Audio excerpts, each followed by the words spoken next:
নমস্কার। আজকে আমরা বলবো যদি নির্বাসন দাও, লেখা সুনীল গঙ্গোপাধ্যায়। যদি নির্বাসন দাও লেখাটি বাংলাদেশের পটভূমি অবলম্বনে বর্ণনা করা হয়েছে।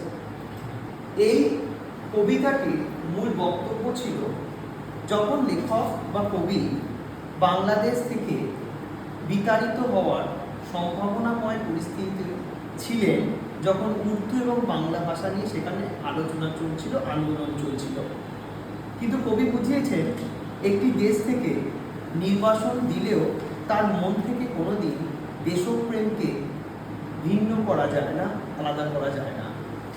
তাই তিনি বলেছেন, সেই দেশে পুকুর, পথ, বিদ্যালয়, ঘোর এবং প্রকৃতি, গাছ, প্রত্যেকটি স্মৃতি তার মধ্যে সমুজ্জ্বল। এই কবিতায় কবি নির্বাসনের কথাকে কেন্দ্র করে নিজের গভীর দেশপ্রেম ও মানসিক যন্ত্রণার কথা প্রকাশ করেছেন।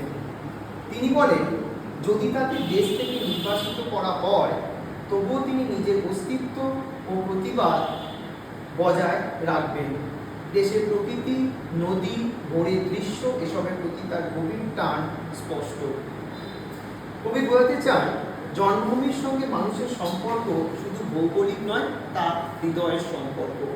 আমরা কোনো জায়গায় জন্মগ্রহণ করার পর সেখান থেকে অন্য জায়গায় চাকরির সূত্রে বা অন্য কোনো কারণে চলে গেলেও কিন্তু আমাদের সেই জায়গার প্রতি গভীর টান অথবা মমত্ববোধ থাকবেই। তাই নির্বাসন দিলেও সেই সম্পর্ক ছিন্ন করা যাবে না, দেশপ্রেম কোনোদিন ঘোচানো সম্ভব নয়। এটি আইএসসি ক্লাস 12-এ বেঙ্গলি বুক রয়েছে, তোমরা যারা চাও এটা দেখতে পাবে।